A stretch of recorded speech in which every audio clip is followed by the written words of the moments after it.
Montana Territory, June 1882, the train hissed to a stop in the dusty little town of Red Rock, its iron belly groaning from the trip west.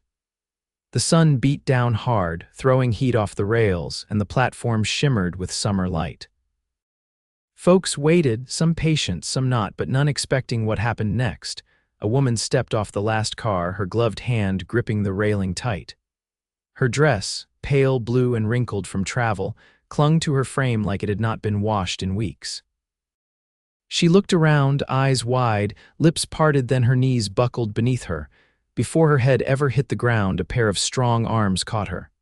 "I got you," the man said, voice low and steadier than the earth. He was tall, sun-browned, and lean with broad shoulders built from years of ranch work.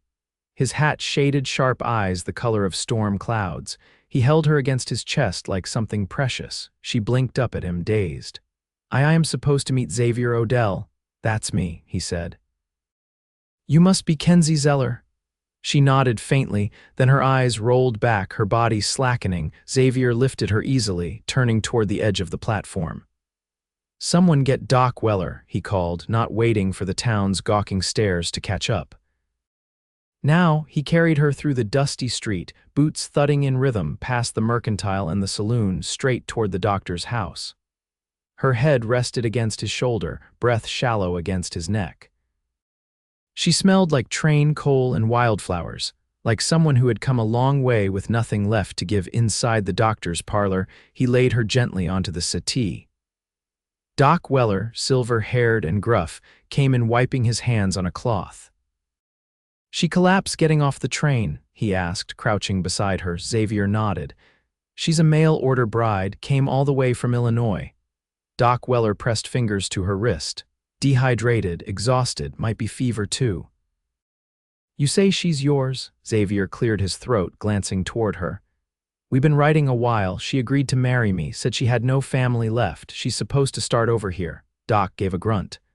"Well, she's not starting anything till she gets some rest." Hours passed. Xavier didn't leave her side. He sat in a chair near the window, elbows on knees, hat in his hands. He watched her breathe, her chest rising in shallow lifts. She looked too thin. Her cheeks were hollow and her hands trembled even in sleep.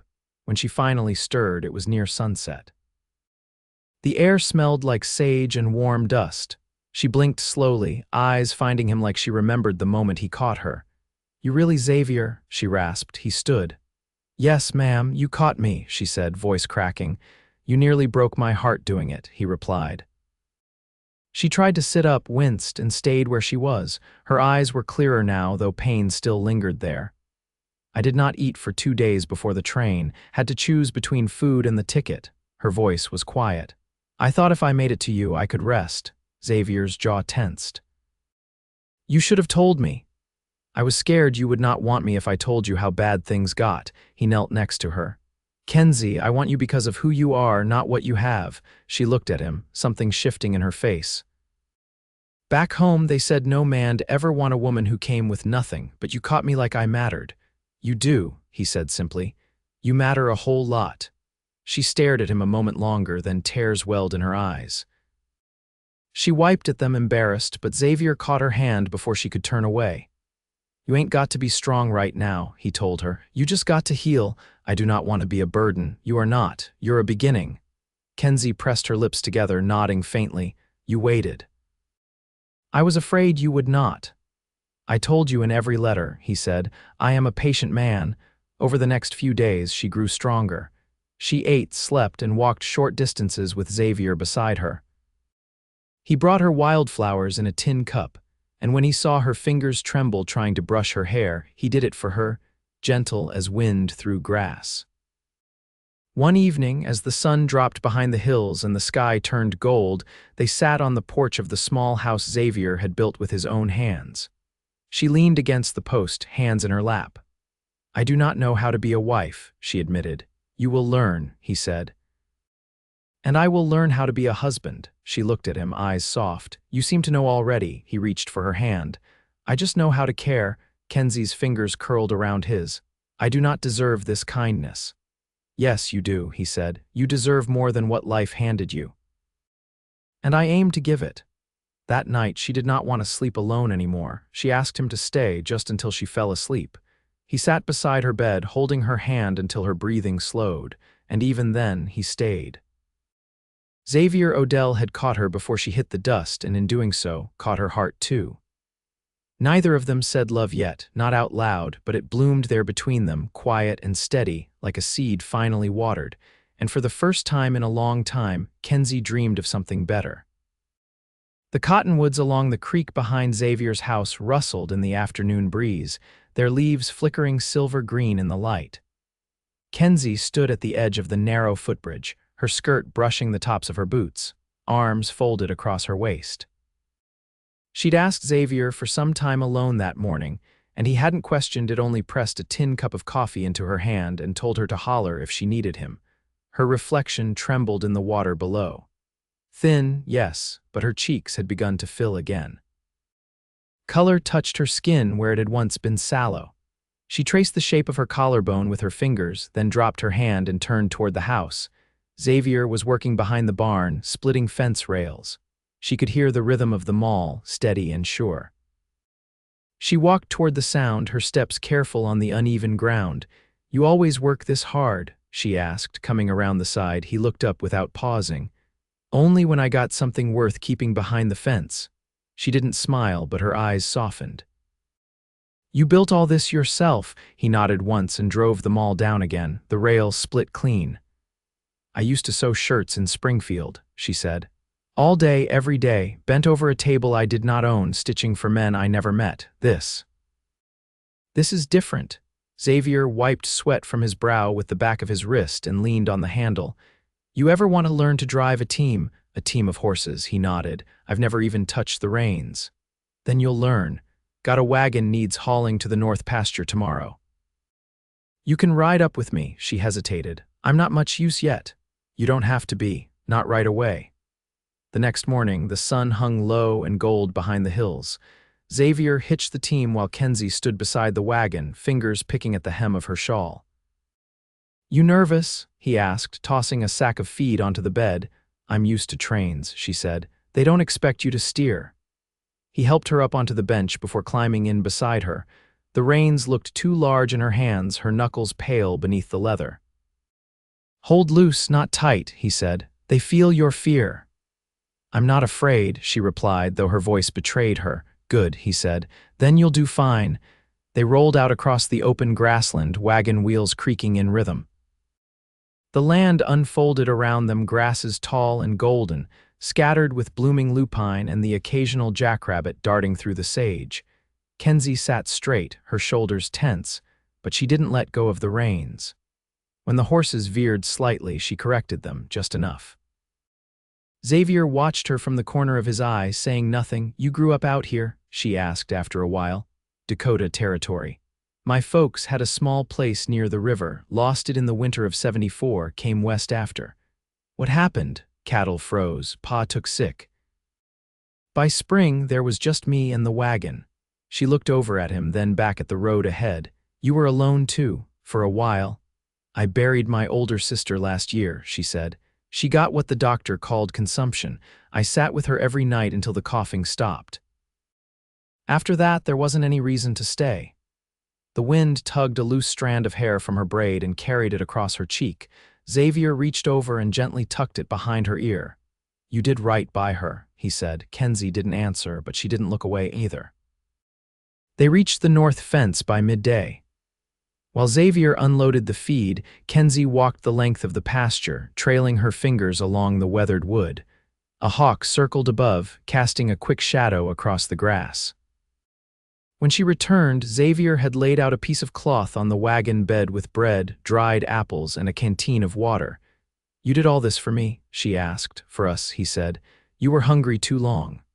She sat beside him, the sun warming her back. They ate in silence for a while before she spoke again. "Why me?" she asked, not with bitterness but quiet wonder. "Why did you choose me?" He looked at her then, long and measured. "Because you asked questions in your letters nobody else did. You wanted to know who I was, not just what I owned. And because you spelled your name with a Z like it meant something." Her throat caught. She pressed the heel of her hand to her chest. I thought no one noticed things like that. I notice, he said. The horses shifted in their harnesses, the only sound for a long moment. I don't know what kind of wife I'll be, she said softly.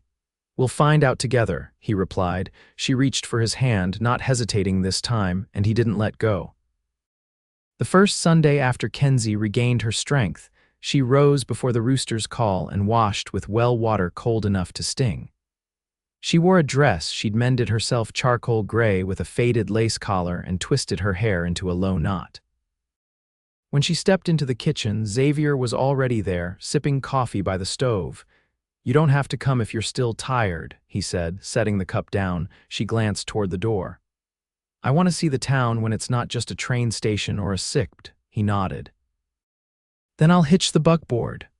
The ride into Red Rock was quiet, the road dappled with early light through cottonwood branches. Xavier rested his elbow on the edge of the seat, his hand near hers but not touching. She watched the land roll by modest houses tucked behind split-rail fences, chickens pecking in yards, smoke curling from chimneys. It wasn't big, but it held the shape of a life that could stretch forward. The church sat at the far end of town, whitewashed and plain, its steeple leaning slightly eastward like the wind had worn it down over years. A few heads turned when they entered, but no one whispered. Kenzie's hands were folded tightly in her lap as they took their place on the wooden bench. After the service, a woman with a sun-wrinkled face and a green checkered shawl approached them by the front steps. Her voice was brisk but not unkind. You Xavier's bride? Kenzie met her gaze. Yes, ma'am. Well, the woman said, we've got sewing circles on Thursdays and a school barn raising next month. You show up and you'll fit in just fine. I'm not much of a joiner, Kenzie said. The woman smiled faintly. Neither was I. Till I was. Kenzie watched her walk off, then turned toward Xavier. You ever wonder what kind of woman I was before I stepped off that train? I figured you'd tell me when you were ready. I used to sit on the roof of my boarding house during summer nights, she said. Watch the factory smoke mix with the stars. I thought if I looked long enough, I might see something better coming. Did you? I saw your letters. They stopped by the general store before heading home. While Xavier picked up a sack of oats, Kenzie wandered toward a low shelf lined with spools of thread and thimbles. Her fingers paused over a bolt of pale yellow muslin. You thinking of sewing something? The shopkeeper asked. Maybe curtains, she said. The light in that kitchen's too sharp in the morning. Plenty of folks just nail up flour sacks. I want something softer. He wrapped the fabric in brown paper without asking further. When Xavier joined her again, he noticed the parcel under her arm. Planning to change the house already, just the corners that feel unfinished. That afternoon, she stood barefoot on a chair, pinning the muslin into place above the window. The room shifted as the sun filtered through warmer, quieter. Xavier watched from the doorway. You made it feel like someone lives here, he said. I do. He stepped inside, slow and deliberate. Does it feel like yours yet? Not yet, but I think it could. They ate supper with the windows open, the sound of crickets beginning to rise from the grass beyond the porch. She told him about the time she tried to bake bread in a boarding kitchen and used salt instead of sugar. He told her about the time a steer jumped the fence and ended up inside the mercantile, knocking over every jar of preserves on the shelf. When the plates were cleared and the lantern trimmed, he lingered a moment by the table. I was thinking, he said, we don't have to wait for a preacher to call this marriage real, but I'd still like to have one stand between us if that's what you want. Her voice was quiet. Why? Because I want to say the words, not just feel them. She rose and crossed the room, standing in front of him. You don't need to convince me. I'm not trying to, he said. I'm asking. She looked up at him, her face lit by the lantern glow. Then yes. Let's do it proper. He didn't touch her then, not yet, but his eyes softened in a way that made her feel steadier than she ever had on her own. Later, as they stood on the porch watching the moon rise over the ridge, she reached for his hand first. He closed his fingers around hers, firm and certain. They said nothing more that night. But the silence between them was no longer empty. It was full of everything they hadn't said yet and everything they would. The morning of the wedding dawned with a fine mist rising off the pasture, dew clinging to the tall grass like beads of glass.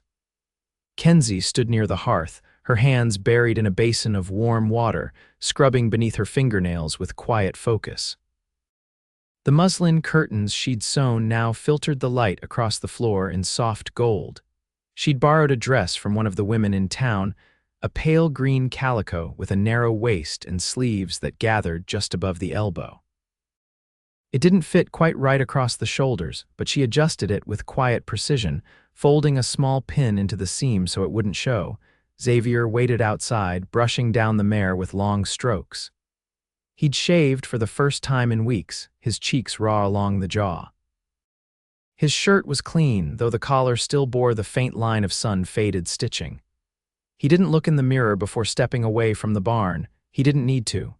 "Is it too early to head out?" Kenzie asked, stepping onto the porch. He turned. "We'll be there in time." Preacher's not one to rush a thing.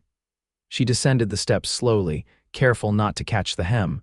Her hair was braided and twisted into a crown at the back of her head, pinned with a single silver button she'd kept from her sister's sewing basket. It was the only thing she had left of her. "You look like spring coming through a hard winter," Xavier said. She looked away, trying to steady the heat rising to her cheeks. "You didn't have to say that." "I didn't. But I meant it." They rode in the wagon, side by side, her hand resting lightly on the seat between them. The road was quiet, the sky overcast, and the town ahead still hushed with the hour. The preacher met them on the steps of the chapel with a nod. He was a spare man with a limp he didn't explain and a voice like worn pine. Inside, the benches held a scattering of townsfolk. Doc Weller, the woman with the green shawl, a ranch hand who'd helped Xavier dig fence posts last fall. No one made a fuss, no flowers, no music. Kenzie stood facing Xavier at the front of the chapel, her hands folded in front of her. The preacher didn't draw out the words. He spoke them plain and steady, like a man building something that needed to last. "You come together of your own will?" he asked. Xavier didn't hesitate. "Yes," Kenzie lifted her chin. "I do." They exchanged no rings, neither had one. But when the preacher stepped back and nodded, Xavier reached out and took her hand. "You're my home now," he said low enough for only her to hear. She didn't cry, but something inside her loosened, like a thread pulled free at last. Afterward, they stepped out into the overcast light, the townsfolk offering quiet nods and handshakes. No one lingered long.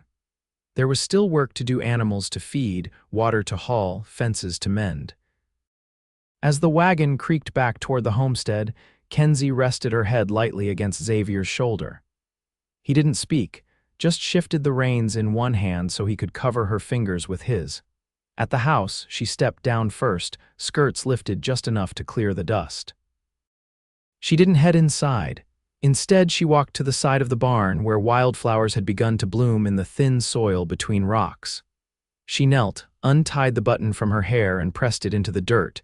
Xavier joined her there, watching without question. "It was my sister's," she said. "I thought I needed to carry it, but I think maybe she's already with me." He helped her to her feet. "You don't have to leave her behind, just don't let her keep you from where you're going." Kenzie looked up at him, eyes clear. "I know where I'm going." Inside the house, the table was set with a plate of cornbread and a small jar of plum preserves someone had left on their porch. She poured 2 cups of coffee, then joined him on the porch where the sky had begun to clear. They sat in quiet, the land stretched wide before them.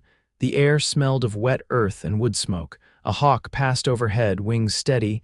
Kenzie traced the rim of her cup with a fingertip.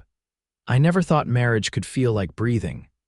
Xavier leaned back, boots crossed at the ankle. "That's how you know it fits." She reached for his hand, this time without hesitation, and he folded his fingers through hers slow and certain. No one spoke after that. They didn't need to. The wind carried the rest. The wind shifted warm that week, carrying the smell of sun-baked earth and the faint tang of horses from the south pasture. Kenzie stood barefoot in the doorway of the barn, sleeves rolled to her elbows, watching Xavier hammer a new latch onto the feed bin. His shirt clung damp to his back, and the veins in his forearms stood out with each strike. "You ever think about adding a second stall?" she asked, brushing sawdust from her skirt. He looked up, squinting into the light. What for? I was thinking. Maybe a milk cow. I could churn butter, trade with the mercantile. He lowered the hammer. You want to handle a cow? I want to pull my weight, she said. I don't want to take more than I give. You don't, he said, setting the hammer aside, still. I could learn. He walked toward her, dust rising around his boots. Then we'll find a cow that don't mind being fussed over. She tilted her head. And if she kicks me, she won't twice. They spent the rest of the afternoon digging fence holes along the northern edge of the property. Kenzie held the post steady while Xavier packed dirt around the base. Her palms blistered by the sixth one, but she didn't say so. He noticed anyway later when she winced, rinsing her hands in the trough. You're bleeding, he said, gently turning her wrist. She tried to pull away. It's nothing. It's the kind of nothing that splits open if you keep at it, he murmured, reaching for the salve in his coat pocket. She watched as he dabbed the ointment over her skin, his fingers careful. I'm not used to anyone looking after me, she said quietly. You'll get used to it. I don't want to forget how to survive on my own. You won't, he said. You just won't have to. That night, a storm rolled in from the west. The clouds built slow, turning the sky a deep iron gray, and by dusk the wind had picked up enough to rattle the shutters. Kenzie brought in the laundry early, clothespins tucked in her apron pocket. When the rain came, it came hard. They sat on the porch, close enough that their knees touched. The downpour drummed against the roof in a steady rhythm, and the scent of wet pine filled the air. You think you'll miss Illinois? Xavier asked, his voice quiet beneath the rain. I used to walk past the train yard there, she said. Watched the boys load freight, wondered where it all went. I don't miss the smoke or the noise. But I miss knowing what each day would bring. You know what tomorrow brings here, she looked over at him. Do I? Fence mending, maybe a cow that likes you, supper at sundown me, she smiled slowly. That's enough. Later, she lay beside him in the narrow bed, the storm still murmuring outside. His arm was warm beneath her head, his breathing even. She traced a shallow scar on his chest with the tip of her finger. How'd you get this? Barbed wire. I was 17. Thought I could vault the fence during a thunderstorm. And, fence one, she laughed, soft against his skin. I like that you've lived through things. I like that you have, too. Days passed and the land turned greener with each one. The cow came from a neighbor whose wife was due to birth their sixth and needed less to tend. Kenzie named her Mabel and learned to milk her with only 2 bruises and 1 toppled bucket. Xavier watched her from the porch one morning, arms folded as she coaxed the cow into the stall. You're not bad at this, he called. I'm stubborn, not skilled. Same thing out here. By midsummer, the garden she'd planted behind the house began to sprout, rows of beans, carrots, and a few struggling tomato vines. She spent the early mornings weeding, her hands stained with soil, face shaded by a wide-brimmed hat she bought with her first trade of butter and eggs. One evening, as they walked the edge of the property, she stopped and pointed toward the ridge. If we ever have children, I want to bring them up there, she said, so they can see how far this land stretches. He looked where she pointed. They'll know, she glanced up at him. You'd want children? With you, yes. She reached for his hand. Then one day we will. They stood in silence, the setting sun casting long shadows behind them. The air was thick with the smell of sage and new grass, the hum of crickets rising like a song. That fall, the house filled with the scent of stewed apples and wood smoke. Kenzie's hands grew calloused in new ways, not from hardship, but from building things that lasted, things that gave back. The curtains she'd stitched fluttered in the cooling breeze, and the porch they'd sanded together held the worn prints of their boots. On the day the first frost came, she wrapped a wool shawl around her shoulders and stepped out to find Xavier already splitting kindling. He looked up, his breath visible in the morning chill.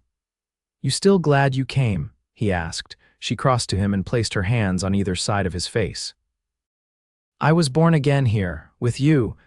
He kissed her beneath the bare branches, the cold forgotten. And when the snow finally fell, blanketing the land in silence, the house stood warm against it, filled with laughter, the rhythm of shared days, and the quiet, steady love of 2 people who had survived long winters and now, at last, had found spring.